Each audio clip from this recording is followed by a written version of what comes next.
Board my car. Don't do the little number 2 on it. Oh, don't you like little birds at night? No, not when they leave white streaks down my car. I got a bright red car. Yeah, that would definitely be kind of an issue. It is kind of obvious. Just a little bit. All right, let's see how these volumes are doing. It's a little loud over there. Let's flip over here. Somebody says something's low. ... Of The course. tweet. You know, that's how Saladin is. Speak free, my friend. Yeah, just so you know, I can't really get the zoom to work right on the new camera, and so that's something to look at, play with later. For some reason the new 920 I got does not zoom in very well, so who knows? Maybe it's the driver update. We'll figure it out. Yeah, you probably wouldn't hurt, but you know, at your leisure. When you at can. your leisure. All right, yeah. Well, you know, now that we're kind of just rolling through this, hey, Rye, how you been, man? I'm good. So what you been up? So another night, Scuba and the Rye. Scuba and the Rye. This Rye guy. Just sit, chill, chat, talk movies, games, and kind of see how it goes. Different things in different places. There's a lot of news stuff that dropped this week. Oh yeah, yeah. All over the place. Yeah, all kinds of craziness. But you know, first things first. You know, let's do our what's up, the obligatory 5 minutes where we talk about what we've been up to for the last week and 5 minutes. What kind of stuff has piqued our what kind of interesting things have happened, and then we'll just kind of go from there. So, as always, Rye, you have the floor, good sir. I have the floor, and like always, it's work is busy, but hey, that's the adult life, 9 to 5 plus an extra hours or two. But the one thing that I finally did that we've been talking about every week is the GRE. Yes, Took GRE, big test. Determine Big your test. next level in college. What'd you get? I did average. I'll leave the numbers out of the way, but I did hit the average mark that So you you would were get. admitted. Accepted. I don't know if I was accepted or not, because what it is the GRE is the equivalent of the SATs, but for grad school. So you go in, you do the stuff, you get a score for the quantitative, for the verbal, and for the writing, and then it gets sent off to your schools, or in this case, just one school. But now it's just a waiting game.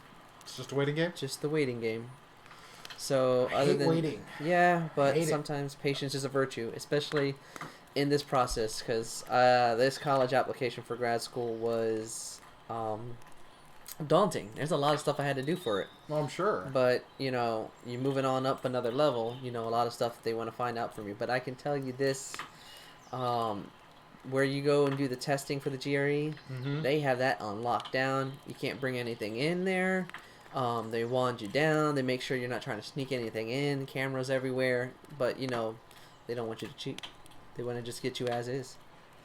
But other than that, did another one of my winery trips on the weekend. How many do we hit and which part of the state? We hit 3 up in Loudoun County near Leesburg. Me and my girlfriend Angelica took her parents and her sister up. Oh, wow. First time they went to wineries. I like to show them new things. So was it a convoy situation, or did everybody pile into your car? Yeah, everybody piled into the Volkswagen.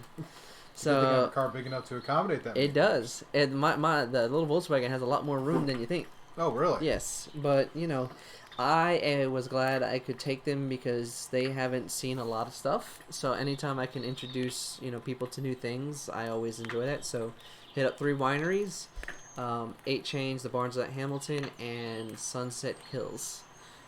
Ate at our favorite place in Leesburg, one of the best places to get burgers, King's Tavern. That's to you. And then shopping. Sorry. Oh, no, you're good. And then after that... Dad is texting. Must answer Dad. Must answer Dad. But, went to Tyson's Corner. It's one of my favorite places to shop. And, just roamed around. Made our way back. So that was the Saturday. But one interesting thing that happened on Saturday is I did purchase a couple books, and they came in the mail over the weekend. Oh, they did? Yes. 2 books. What'd you get? One is it's called Sid Field's screenplay. Screenplay, the foundation of screenwriting. So I want to get into learning how to write screenplays. Gee, that's not helpful for a guy who reviews movies at all. I don't know, not very helpful. But this is the book that there is a person that follows us. It was a recommendation.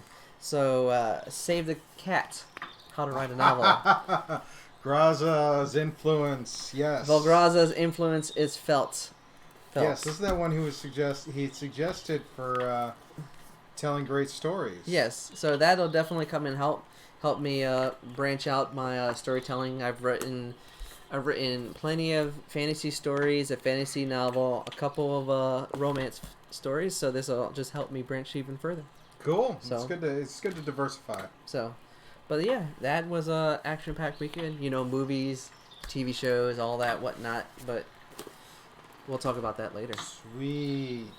Well, hopefully we can get some more viewers as we go. But if not, yes. This is still the way we record our podcast, and it will go out on all the usual channels when it's ready. So we'll just grow our audience grassroots style. Oh, yes. So, what about you? Me? Wow. Actually, you know what? It's pretty much been the usual work. And to be fair, I'm realized something over this past weekend is I work way too much. Shocker. Yeah, it's one of those things, and it was having to. So you get in a groove, you're used to it. I took some vacation time from one job, only to spend my time working at the other job. Sounds like plug and play. And never actually really had any time to just not work on something. Granted, Monday was productive because I was able to go through all of the videos from last week's shows and get edits and highlights and whatnot as far as on Twitch, as well as download those so they can be put up on the Facebook group or the Facebook page, as well as get things queued up over at on YouTube. But this weekend it was one of those things where I had a moment where it's like realizing burnout is a thing. Burnout is definitely a thing. And I have probably hit burnout point. So from there, I think I'm starting to reevaluate my schedule. Yeah. And reevaluate how much time I spend working, because one of the things I'm realizing, and thanks to this lovely show that we've been doing, this crazy experiment that is Scuba and the Rye, I realize that I don't do enough to actually have a whole lot of worthwhile things to talk about. Because I'm rather boring, I think. Not really. I have my colorful personality, I'm sure, but yeah, very touchy-feely. Since I spend all my time working, and somebody had pointed out to me that I work so much because, and people don't really tell me don't come because me personally, I don't like letting people down, and I have that sense of reliability or consistency. I'm going to be there, but a couple of things happened on Saturday where I was sitting there, and it's like, I've been doing so much that I just am defocusing on what's going on, so things are being missed. And I take criticism like that very personally, not personally in the sense that I'm gonna think you hate me, but personally in the sense that I hold myself to a different standard, and I want to improve my standard. So I take that type of thing as like, okay, I'm failing at something. I need to correct this. So I'm going to take a step back to see about correcting. And somebody had pointed out maybe I'm getting resentful of the fact that I spend all my time working where people around me are spending all their time playing. And it's like, maybe it's a barrier like that of some kind. I'm thinking it's definitely something where it's like, look, I do this because I don't really care to play personally most of the time, but let me back that up. That is not the case. Retract. The reality of the situation is my mentality and my drive is I would much rather work than do anything else. So if I'm working, I'm making money from the job to put to budgets and everything else, and being that stable person people can rely on. But in doing so, I sacrifice personal enjoyment or personal off time to constantly work. Like, if I have the option to do something that will cost money or do something that I can make money, I will do the thing that makes money before I do the thing that costs money 12 out of 10 times. Yes, I meant exactly as it sounded. So that's one of those things. People raise the eyebrow like, where's the math? And last year, one of my new manager has sent out a series of leadership stuff talking about how we have 168 hours in a week, no more, no less, and how we utilize that time is how we use that time. And one of those things is like personal priorities. I tend to rank personal enjoyment or personal time very low. I spend all my time worrying about others and helping out others and being there for other people that maybe I'm probably spending a little too much time doing it. So maybe I need to step back because I'm not. Another thing I realized is I'm not learning. I'm working, but I'm not learning. Yeah. So, you get that point, you get a routine, you get a stability for, like, you're going to do X, Y, and Z, and work and work and work, but then realizing that, okay, but I'm not doing any personal learning, I'm not doing any personal growth. Like, there's things that's come across my inbox for helping to grow this audience and grow these channels. I haven't had any time to look at it, or I haven't made the time to look at it. Another indicator is when you do silly things. Now, I don't do silly things like drink anymore or binge eating, but I binge watched. And Saturday night, I sat down. I was like, you know what? I can't watch the latest episode of Star Wars Clone Wars on Disney Plus. I'm loving the new season, by the way. That's good. And then because I'm an Apple person, so I have Apple TV, and it's like I was looking at, oh look, Apple TV said I could watch the first episode of Star Trek Picard for free. So I hit play. 7 hours later, I had finished every episode. I had watched every episode of Star Trek Picard that has come out, all in one sitting, and I never went to bed till like 3 in the morning, and I had to go back to work at like 7:30, 8 o'clock. Pretty late. Yeah, I tend to do those things when I think that is a sign that mentally I need to just take a break. And, right, yeah. And my subconscious is like, I don't care what you have to do tomorrow. We want to do this now. Resistance is futile. But on that note, Star Trek Picard, amazing. I'm loving that series, especially the various cameos of the TNG crew. Just absolutely hilarious. Maybe you can give us a review once you finish it. Yes. So, see, new episode. It's still going on. So the next episode is going to drop this week. The other show I've binged is since I got the week trial of CBS Access, I put on Star Trek Discovery. I'm a big sci-fi. I'm a Star Trek kid. I grew up Star Trek. Love Star Trek. I started watching Discovery, and Discovery is one of those. It's like, wait, what? And I felt that show is actually really, really good. And the fact it's not like previous Star Treks. It's not. Yeah. It's not lensed for public network television, where they had to dial down a lot of themes. Yeah. Since it's streaming theme, it's like they can go a little bit more darker, so to speak. But they can also touch on themes that you couldn't do previously for network television. Also, it's not as utopian as the previous series were. Yeah. So I mean, I know DS9 kind of wavered a little bit to that, but there's so much more you can do on streaming because you're not shackled to certain. No, and that paywall sits there and gets certain people. Yeah. But Discovery was really good. There's a lot of themes from the from Star Trek lore that's in there. I'm thoroughly impressed with that show. In fact, I just started season 2 right before doing the final tech checks for this, and I had it playing, and it's like I've got to see how this story goes, because it's like, wait, what? The whole amazing show. Yeah, but you definitely need to make time for that stuff, and it's one of the things I did learn in my professional communication class, which is work-life balance.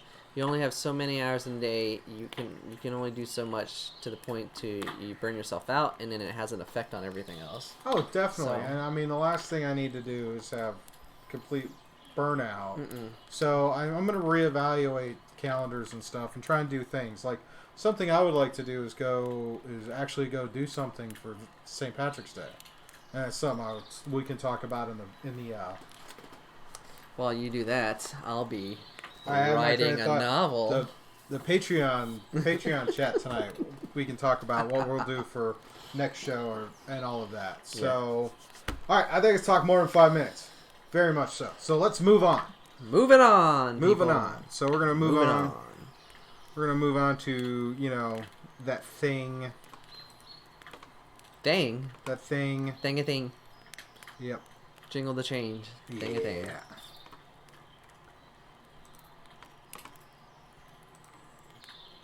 It's got its.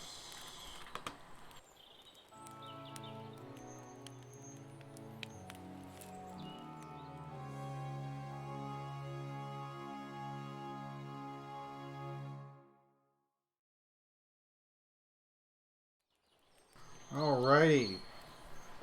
Movie review time. Movie review time, And people. tonight we're going to talk about the new Pixar film, Onward. Yes. So what can you tell me about Onward? Onward's the new original film from Disney Pixar. And Okay. it focuses on this, the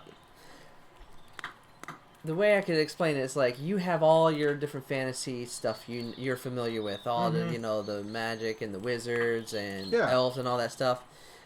Well, they decide that magic's too hard, so they modernize with electricity. So now they have technology like the real world. So it's fantasy meets realism. Okay. So, but it focuses on two brothers, All right. Ian and Barley, voiced by Tom Holland and Chris Pratt. Oh boy. Yeah. And they're two teenage boys growing up in this world where, all these fantastical creatures are living modern. Okay. Modern lives. Yeah.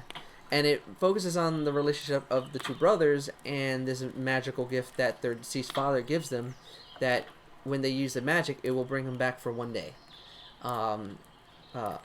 Crazy things happen and only half his body shows up. Wow. Yes. All right. So, what are the strong points for this film? The strong points for this film is the world building and the mixing of genres, because what you have here is you have a lot of coming of age and teenage archetypes that you would find in traditional like films like American Pie and all those teenage comedies, snafus, but you're mixing it in with the childlike mentality of a fantasy fairy tale, matching against realism, because what you have is, because that the fantasy has been modernized, that there is this conflict between magic and modernization. So with magic kind of disappearing, how are these two boys going to fulfill this spell to bring back their father while they're being surrounded by all of this fulliness of modernization? Okay. So the world building is very great. You get to see it's funny to see how certain things that you're so used to in the fantasy trope, like seeing fairies and unicorns acting like rats, and the Manticore, the one that gives all the quests, is running basically a typical Chili's restaurant chain, and it's just the funny antics of seeing these far-fetched ideas just feeling believable. Like they ground it to a believability, and so this is a cartoon version of Bright. Yeah, you can say that, but with stronger characters, a better world building, and a focus on embarking on an adventure. Okay. So it takes those RPG elements and just pushes it in. So what are some of the weaker points?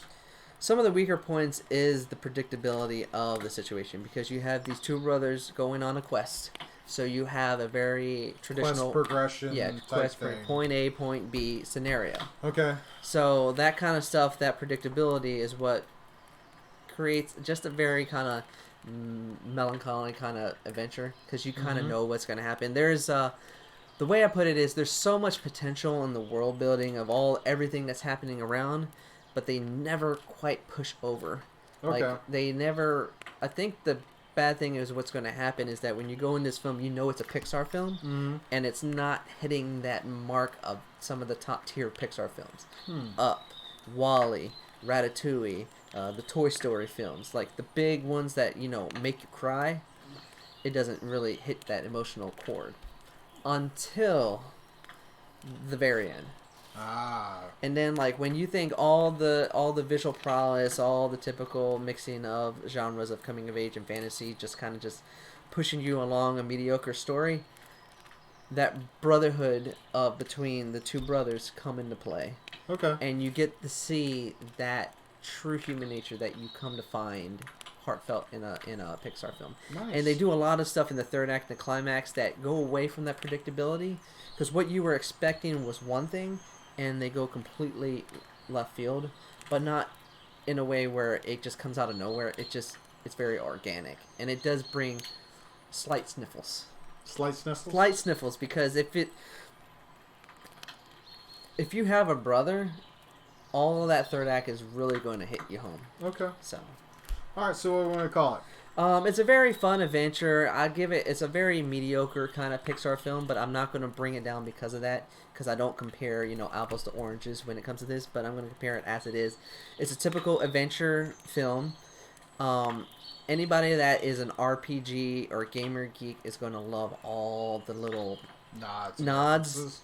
And overall, it's a good family fun adventure. A 3.5 out of 5 matinee. Okay. Not quite a full price, but that doesn't mean you can't have fun. Fair enough. Yeah. I definitely recommend for you checking it, because the RPG elements are going to make you laugh. All right, I will keep that on my radar.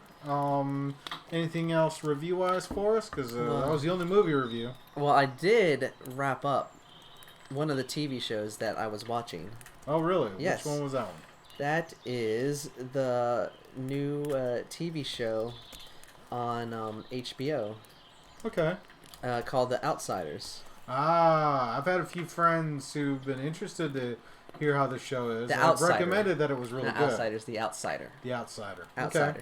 So basically, this is a mini series that was on HBO, 10 episodes. Okay. They just finished up Sunday, and it's based on a Stephen King novel of the same name. So it's a crime drama mixing in the supernatural. So what you have is a police procedural styling of an outline, but mixes in this unknown creature that causes havoc in this small town. So what you have is a character that is being arrested for supposedly killing this young kid, because they have video evidence of everything that shows him there. But at the same time, he was at a teacher conference 300 miles away. So they have video evidence of him in both places at the same time. And what this leads down is a road of figuring out that there is this unknown creature that is creating doppelgangers and eating kids. So the whole series is about all these cops and these investigators coming together to figure out exactly what this supernatural thing is and how to take it out. Okay. Seems interesting. So some of the names that you might recognize is Ben Mendelsohn is the main actor. He plays Detective Ralph Anderson, and he is the one which the series focuses on the most, because he's stuck in this rut where he's so used to, you know, tried and true investigation elements and evidence just meaning that things happen as they are. But with this supernatural element, it's throwing everything that he sees as investigation out the wayside, because what's believable is not, and what's not is believable. So, curious. And the great thing about this series is that they never 100% completely explain what this creature is. They leave it ambiguous, which is great because it allows for that mystery, that supernatural element that you're familiar with Stephen King stories, to just kind of permeate throughout the series, because it creates a shadow across all the characters, and it brings out this darkness that these characters have to face when they finally have to confront not only their own fears but this creature. Alright, so what would you rate this? I would rate this, it's overall a very great crime drama with that supernatural element. It will keep you on your toes. It's not very unpredictable, but just because it has that predicated crime drama sense doesn't make it non-enjoyable. It makes it great because you have an understanding of the crime drama, but it throws you off with that supernatural element. So I would give it, if I would rate it on the movie scale, 4 out of 5. 4 out of 5? 4 out of 5. Definitely check it out. Yes, check it out. HBO. All 10 episodes available. Alrighty. HBO Go. Alright. Back up here. Alright. Checking things in the chat. Okay. Things look pretty quiet in the chat. Alright. Somebody lurking. Oh, somebody's always lurking. Super lurk. So, I'm kind of killing some time. I got a highlight here. Working through last week. I had last week's build stream. Getting the rest of that first floor laid out. Getting something built. Yeah. Getting that first floor laid out and getting ready to start work on the second floor. Like tomorrow will be interesting because the second floor has got to take some readjustment based off some of the differences from first to second. So, and I think I have part of the stream. I did the stream for like an hour and a half, and then I did another 20-30 minutes offline that'll go up on the Patreon side. And so, but I figured I'd share that with people. Just still working through that burn. Give a gander, people. He's building something special right there. Yep. My new home. I'm small and can fit in it. Haha. So, kind of flipping back and forth here. I guess with that, we'll go ahead and roll into State of Game. State of Game.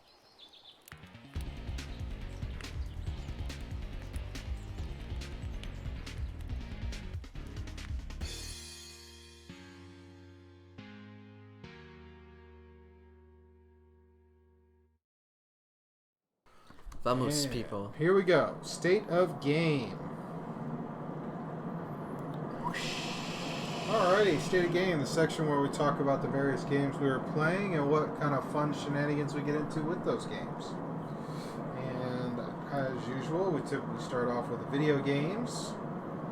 So, what do we have for video game activity this week? This week, it is strictly and only right now Division 2. Yes. And that's on both systems for me.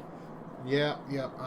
Monday night did a Scuba Plays stream where I did some more time with Division 2. It took me a little while to get online because I had something was funky. I just couldn't get the game to load right. Get the game to load, but it loaded and we had a good time. I think we did a story mission together. Yeah, we did quite a few missions. So just trying to get some better weapons. Yeah. Highlights will be up on Twitch here soon. I'm gotta say I'm liking the whole open world of that. I know we probably talked to other people that talked about it. So, but it's just that whole open world and that shared story progression. Yeah.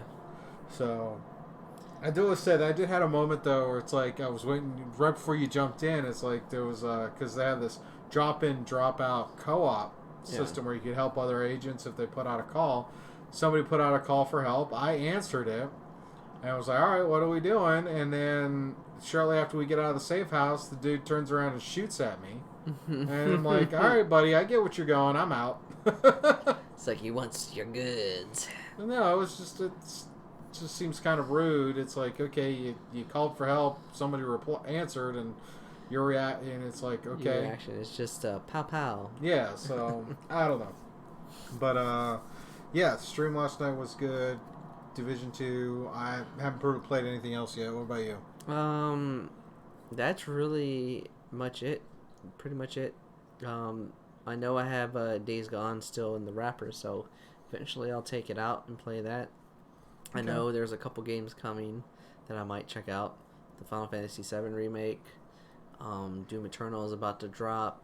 You also have a Resident Evil 3 remake. Yeah, last week I noticed Doom was the Doom 1, Doom 2, and Doom 3 were all on sale for like $1.50 a piece. Oh yeah, that makes you want to just dive right in. Well, when the first PC I built, my wife gave me a copy of Doom 3 to play, but the PC couldn't run it. So that was the first time I started getting into PC upgrades to Yeah. get the game to work right. And I never actually played the game. It sat in my collection for years. By the time I get around to playing it, my system can't run it anymore because now the system is too new for the game to load right. So it's like, whatever. Yeah, well, one day you can dive back in. Yeah, I may do that for giggles, but that whole work-life balance thing, I don't have time to play games. Yeah. I don't make the time to play games or goof off or do any of those things. Oh, yeah. But I'll definitely probably, pop in Days Gone at some point. Go back to Outer Worlds at some point. Yeah. And then mobile, I'm just playing Pokemon. Pokemon Go, catching them all. Every weekend. Yeah, open it up. If not, I'm playing Lemmings or Cells. Or Cell the Singularity. Oh, yeah, you showed me that game. That game does look interesting. Oh, yeah. It sucks you in. Oh, yeah. It's one of those, it's like a Dragon Ball Dokkan battle. The second you get sucked in, it's like 3 a.m. and be like, wait, what? Goku! Yep. All right, some D&D stuff. Let's see. Toss that dice. Well, we had 2 games to talk. I have 2 games to talk about this time, and the 2 games we're going to talk about is the first session of No Quarter met on Friday night, and this is a group I was asked to DM for. This is a whole new group of players over at one of their houses, and this is the first time I actually got to do that whole shared universe dealio, because Thursday, while was running back and forth, I went over to our local game shop, Tower of Games, and was looking through there for miniatures for my Warhammer stuff, and of course the various D&D things, and I got the D&D Essentials kit. Yeah. And because I needed the mansion I'm building is kind of the end point for these players. Okay. But they're not strong enough to go into the mansion yet. Oh. Mansions for like level 8 to 10, they're level 1. And I like to get a feel for players as they develop versus just here's this thing run at level 8 characters, because some people who are new to the game have to learn the progression of how to use the various skills as they stack up. So, started with the adventure in that, which is called the Dragon of Ice Spire. Yeah, and was reading that, and it starts in the same town as the starter kit puts everybody. So I'm like, oh, this is a great opportunity for the shared universe. Yeah. So I dropped these new players in roughly a couple of months after the Airsoft D&D group was in that town. Now, that group we know has traveled to Neverwinter, is now traveling down the Sword Coast to Waterdeep. This new group is starting there with the fact that the dragon, this white dragon, has moved into the local area, and they have to address it. But the first party did not finish every quest in the town. Mm-hmm. And a couple of them, like Dude, had made a deal with the local Zent contact to get back at someone who was rude to him. Very mafia style. And so this new party comes in, and they're seeing the after effects of this. And so I had the opportunity to kind of ad-lib out and work out this whole interaction for these players as they've been there. It's like, all right, now what's going to happen here? And funny thing is they were in the tavern, or in the inn. They were talking to an NPC who was the previous party had saved, and she told them about the heirloom, and she had been talking about this group of adventurers who she hoped was going to go find the heirloom and bring it back. It's the new party is like, I want to go find that heirloom to see if we can bring it back. Go get it. I'm like, good luck. So they traveled to Thunder Tree, and again, he gets to see the aftermath. And of course, the heirloom is not there because the previous party picked it up and have taken it with them. So, but in post-game session, they thought it was really cool to have this sense of I'm not the first one doing this. Somebody else has been here, Yeah. kind of deal. So now I they're feel coming the back, presence. and I pretty much, it's like, didn't even go through the first few pages of the adventure because the players rabbit holed based off of what the other party did, which I think is great because it allows the party to develop organically, Yeah. which to me is much better than saying you will do this, you will do this, you will do this. Another thing of organic enjoyment was Sunday was Agents of Short. Now, Reaching them heights, people. oh well, here's the thing. Everybody came over and we hung out for 3 to 4 hours. We probably actually played D&D for about 90 minutes.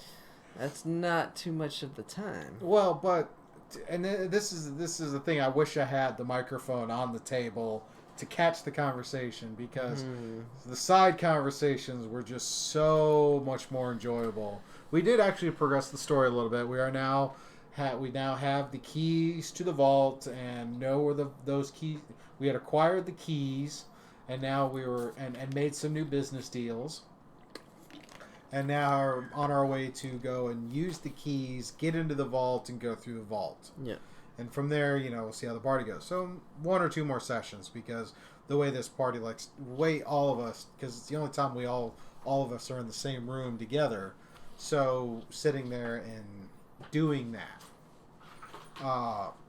But it was a lot of fun. I mean, it's some of the shenanigans we get into. Like, I'll tell you this. Apparently within the story, there's a bronze dragon that's living in the bay at Waterdeep. The young one. Traveling through sunken treasure. So we go to the dock. We meet an NPC who happens to have a submersible that looks like a crab. Yes, it exists. And check it out, people. We find a way to make a deal with her for her to transport goods out of the city onto our ship, very inconspicuously. Hey, you gotta make it work for you. Well, yeah. Well, we need a bronze dragon scale for the keys. Yeah. So we make this deal with her to borrow her submersible to go under the water to go talk to the bronze dragon. Mm-hmm.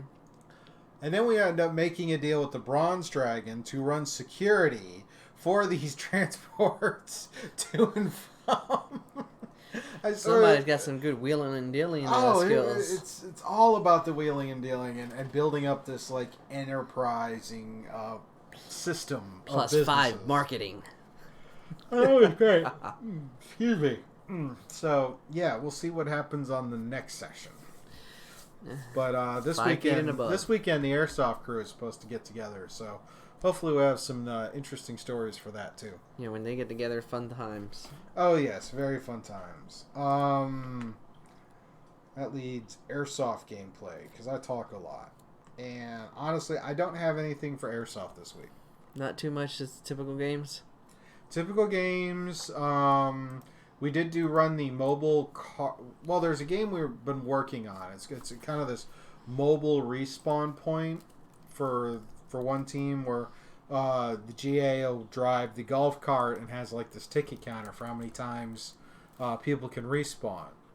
And it was the thing is with this one, we had our 2 teams, tape and no tape. Tape was the red team had the golf cart, and the way it works is the driver will not move unless someone on the team tells him where to move, and he has to move to a point, and they have to hold that point for 5 minutes. Then they'll get additional respawns on the cart. Then they have to move to the next one. The other team is trying to stop them. Well, this is one of those things you need a command structure for this game to work out right. Mm-hmm. If you don't have a command structure, it doesn't work because you literally have the epitome of too many chefs in the kitchen. The defending team, basically had a plan to set up lines. Had a plan, and they executed that plan. The attacking team, or the team with the golf cart, nobody wanted to step up to be leader. 3 or 4 different people were telling them which way to go, and ultimately it wound up with them spending all of their respawns and only getting the first of 4 objectives. Yeah, when you have too many voices, you can't keep the line straight. Yeah, well, it's also nobody nobody was really stepping up to be the quote unquote organizer to how lay out a plan, get everybody to kind of work together, because that's one of those things that's really nice with this, and the aspect that this is a very much a team building environment. Yeah, because you have to work as a team to achieve something. Soloing only gets you so far, but a solo against a team, and even people who are quote unquote solo are in small teams. It's very rare to not see a group of some type. Yeah. Playing this, and I think that was probably one of those things that was there. The attack and defend early in the day. Every one of us at our end of the day meeting thought it was like it was great, because it was the defenders and the attackers. The attackers had to get a couple of things, and they couldn't. The defenders had them stopped where the attackers could not achieve any of their objectives. Yeah. They had them stopped. I thought it was great. I thought it was really great that they just... And it was very much back and forth. There was a lot going on, so it was really good. But that's what I've got for that. Not much in depth on that one. So. Attack and defend, shoot, protect. Yeah, pretty much. Pretty much. So what do you want to talk about? Whatever falls in line. There's a lot of news articles that came out and about, especially this week. A lot of different situations and scenarios. Yeah, I mean, we can just roll through these and kind of just go from there. Yeah, I did put it there. You want to move that around? Do C and then do these two after? We just start with the top 2. Okay. Got a bit here that Max von Sydow. Yeah. Passed away at the young age of 90. Yes, as reported in Collider. Very popular, famed actor. I think that guy. I'm thinking Judge Dredd is the one. It's the when you sent me that article, I'm thinking he was the Chief Justice in Judge Dredd, and that's like the thing. That's like I totally forgot he was in Force Awakens. Oh yeah, like his filmography list goes back all the way back to 1949. He has a long list of films he was part of. Everything from The Exorcist to Dog's Heart, just working through Flash Gordon, just to touch on the nostalgia. He played Ming in Flash Gordon. You got a lot of films, a lot of films. But one that is very recognizable to me when I see his name is the Three-Eyed Raven in Game of Thrones. Oh yeah, that's right. He did do that too. So yeah, he's got a lot of stuff in his wheelhouse. All right. Another thing is everybody's talking about this coronavirus stuff. Corona this, Corona that, Corona this, Corona that. Yeah. Jokes abound, of course. Yeah.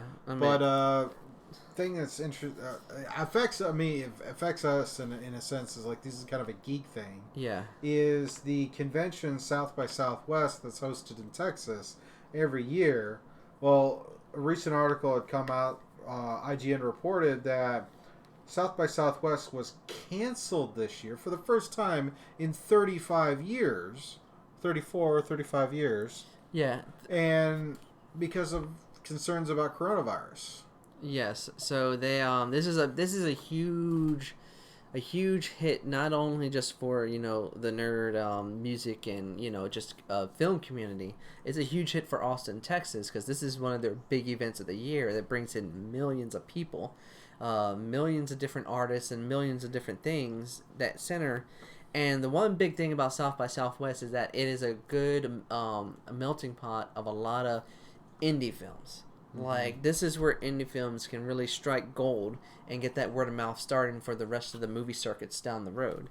So having this cancel, just cancel, not even postpone, just cancel. It really hurts that market and that creativity that you find in a lot of indie artists. Yeah, so that'll I think of it like maker spaces and stuff like that. So, but in considering we've heard various comments at some of the other big conventions that this year that we're all looking forward to, some of them have vendors pulling out because of concerns, and we'll see how things progress. Yeah, there's a lot of big things, but yeah, I mean, as you got to take everything you hear with a grain of salt, but just watching how certain things are being canceled and postponed, I've never seen that many. Well, and the thing that gets me is like fast. It seems to be such a flash in the pan. Yeah. With people talking about it, and it's like when you sit there and look into it, it's like, you know, the flu kills more people. The flu is more prevalent. This is not, but I think it's this is new. This is unknown. This is just popped out of nowhere. Everybody and their brother is panicking. Yeah. And I'm not saying panicking is not valid. I'm saying that, or that any of the concerns out there. I'm saying that it's like, it seems a little too quick on things, or there seems to be a little too much of the bait and switch, in the sense that we're putting all of this attention on this. What are we using this to ignore, or what are we using this panic to achieve? Yeah. I mean, it's like, is this like conspiracy nut thing where like the big cabal of the elite are trying to make something happen by perpetuating all of this fear over over this, where it's like cases are coming up. Yes, it's like houses passing from person to person to person. Yeah, but you know, if you go through the basic, you know, sanitary stuff, you're not going to have it. Or some people may have had it and gone through the whole thing and had a very mild case and little to no realization that it happened at all. It could have just, I mean, you know, it isn't like, you know, back in the late 90s when like Ebola was first discovered. Yeah, Ebola was pretty serious. Yeah, well, Ebola had a list of things. You caught it. It's like you got screwed up. The movie Outbreak, or or some of those other things where they talk about those kind of pandemics. Yeah. I mean, unless this is like the gateway to the zombie apocalypse, I really don't get it. Oh yeah. But it's criticize if you want. Tell me in the comments. I just don't get it. I think it's a lot of panic for a little bit, for just a little panic to push something in a direction that maybe we need to take a step back and go, why are you really making this out to be so bad? What's really going on? Before you next know, I'll be doing political political wing, whatever nonsense. Crazy here, people. No, I think there's a middle ground. Like it's good to, you know, have some preventative maintenance, but just some of the crazed outrage, you know, it can cause, you know, people gotta look past the hysteria and just look at the facts. Yes, you know, and getting people to look past the hysteria. Basic sanitation, you know, basic sanitary things, and you're fine. It's like fighting the common cold. There's no cure for it. It happens. You fight it. Well, either that or we're gonna get a live action, real life division scenario with like the dollar flu. That's why we were playing it. We were preparing ourselves. Oh, is that also why it went on to 95% off right when Corona released? Hey, you know, you got to get it ready for that expansion pack. Oh, that's what it is. Let's drive sales of video games. Yeah, drive the sales. I'm just kidding. I don't know why people are making this out to be such a big deal. A lot of their cases and whatnot, and it's a lot of people concerned. Like I heard something my morning brief this morning was talking about how the country of Italy has basically just closed its down for isolation.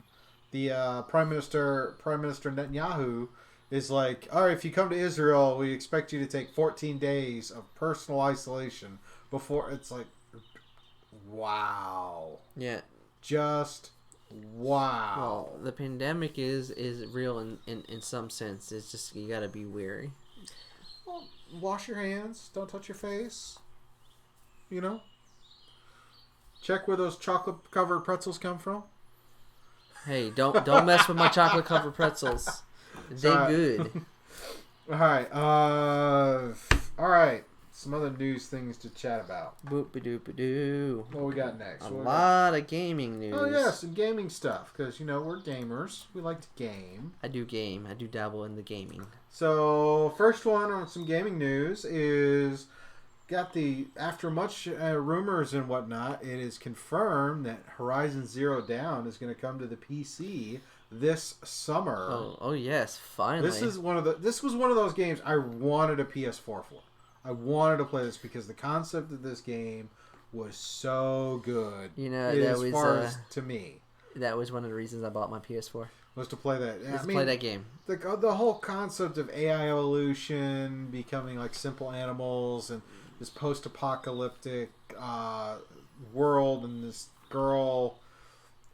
I thought it was very good. I really enjoyed the story. I really enjoyed the concept of the game, and so but I never had a PS4, or I never got a PS4.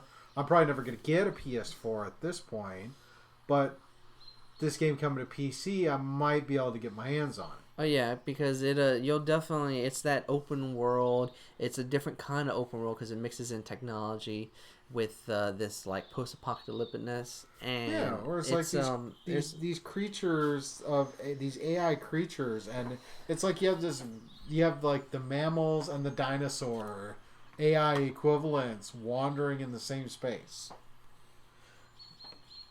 I remember this was such a good. I like this. This is such a good one. Oh yeah, and this was confirmed by the head of PlayStation Worldwide Studios, Herman Huntz, in an interview on the PlayStation blog. Nice. Per IGN. All right. Story number 2. 2K. NFL 2K is coming back. Yes. This is big. No matter how much is going on, but the fact that something other than EA is going to be able to do something with the NFL license is huge, because EA has had, everybody knows Madden. Sports nut or not, it's the flagship, and EA has had a grip on that NFL license for a long time. And the reason they got that exclusive rights is because their rival 2K back in the day was making elite football games, and a lot of people's favorite football game was the 2K series, just because of the innovations and all the different things you can do. Yeah, so now I was doing some research. When I was doing some research looking for some photos for this, it was a lot of the when I first put in like NFL 2K, there was a lot of OG Xbox images. Oh yeah. So this has definitely been a minute since this was out. Oh, it looks like July 2004. It's like, whoa. Yeah, it was a long time. But as an article on IGN, quote, "The game will be non-simulation football game experience," end quote. While specific game titles, developers, and release dates will be announced at a later date, 2K confirms the projects are in early development and will launch starting in calendar year 2021. So this might be a very small jump, but it could lead to finally 2K getting that license back for the NFL. Okay. All right. Our next one is an announcement of a release date, and that's for Ghost of Tsushima. You got it. Yay! It's going to come out in June. Oh yes. It's been announced that Ghost of Tsushima. What is this game? It's an open world samurai game that focuses on the era when Kutan Khan, the leader of the Mongol army, invaded Japan. Okay. So it focuses on a singular story where the game hero Jin Sakai is the main character. Okay. I mean, what is he? I mean, is this like dead and resurrected? I mean, there's some buzz about this, but for the life of me, I can't remember what it is right now. Well, why would I want to buy this game? One, it's an open world. It focuses on the samurai era in the feudal Japan era. So you get that wish list for a lot of people that have been wanting a Assassin's Creed style game in Japan. This is probably the closest you'll get to it, because Until Assassin's Creed yeah, Japan comes out. yeah. But the way that they're moving with that series, they're moving in a different direction. But it is a dream of a lot of people when they saw that map and saw Japan on that Assassin's Creed map that maybe one day we'll get it.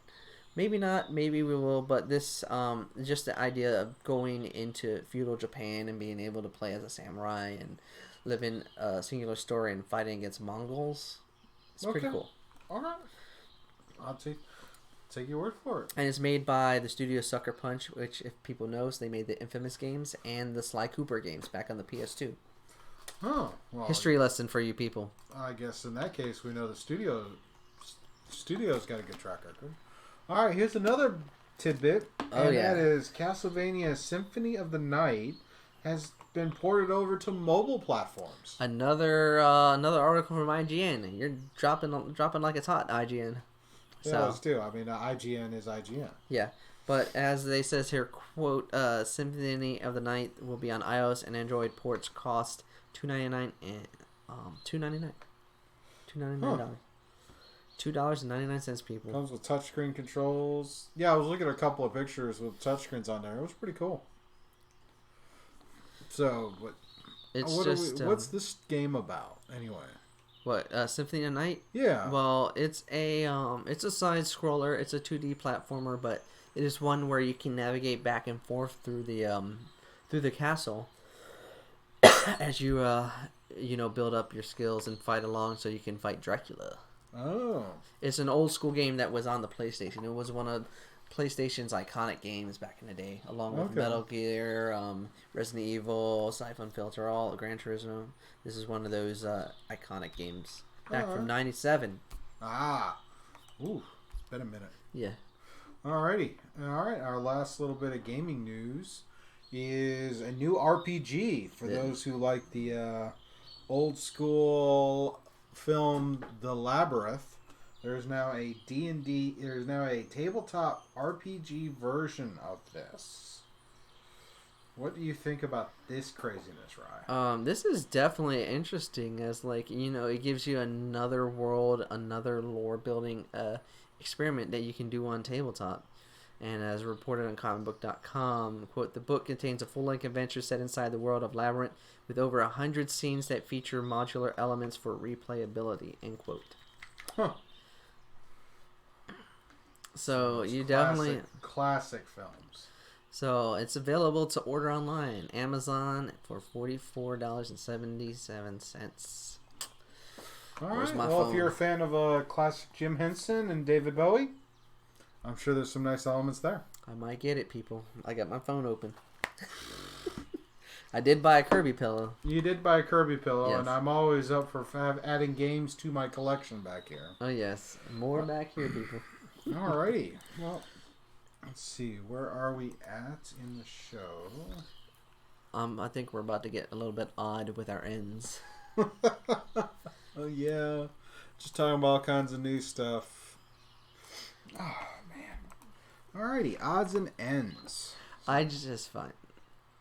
Yep. Here we go.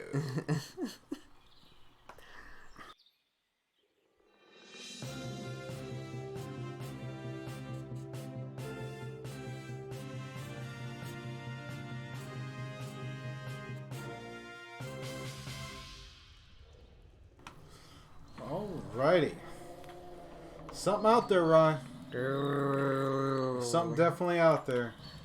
It better not come from me. What it is, it's Odds and Ends, a collection of internet stories that we find and we react to. So let's get this train rolling. Bark and a bite of ooh, All right, first one in here. Reggie's in the news. Reggie. Oh yeah, the former head of Nintendo America has joined the GameStop board of directors to help them. Because, GameStop's struggling. Well, yeah, they've been struggling through the years. A lot of stores have been closing. They've trying to make shift to bring people in, but trying to make shift and sell different merchandise. There's other stores that have done it better, like FYE and Hot Topic. So they're trying to get in that market when it's already fulfilled. So now they're Well, I mean, the losing. game side is Yeah. getting kind of drying up, or at least Yeah. the game reselling, because so many things are on digital products Yeah, now. It's like, digital, and now you have the advent of PS Plus and Xbox Game Pass, which will probably take another chunk out of their market. if it hasn't So, already. well, yeah, that's the one-stop shop, the Netflix of gaming. I've been Mm. saying that for a few months, For a minute. people. So, Alrighty. So, so yeah, I wonder, like, when I saw this, I was thinking of how is he going to be able to help them? I know he's been a very, very big voice because he was in Nintendo America, but well, he's all. I mean, maybe he was part of Nintendo America Yeah. for some of the so like the Wii and Yeah. the DS, Game Boy, the DS, the 3DS. I don't know why I was Yeah. struggling to say that. The 3DS and the Wii and the Wii U and all of that. So I mean, Yeah, he's got a very bright mind. He's able to make things work when it seems quirky at first, but you saw what the Nintendo Wii did. yeah, I mean, we'll see how that one plays out. Yeah, hope for the best. All right, next thing we're going to talk about is DirecTV. DirecTV. According to Yahoo News, DirecTV's days are numbered. What are they talking about, Ryan? What are they talking about is AT&T, which is the owner of DirecTV. They purchased it for $49 billion back in 2015, and they are suffering losses like no another. So, Really? Based on this article, quote, DirecTV will be in more rural or less dense suburban areas, end quote. And quote, but in terms of our marketing muscle and our momentum in the market, it will be about software-driven paid TV packages, end quote. So it sounds like they're pretty much not even going to try to market DirecTV anymore, and unless you're living out in the sticks, you're not even pretty much going to get that as the main offer from AT&T. Well, all right. All right.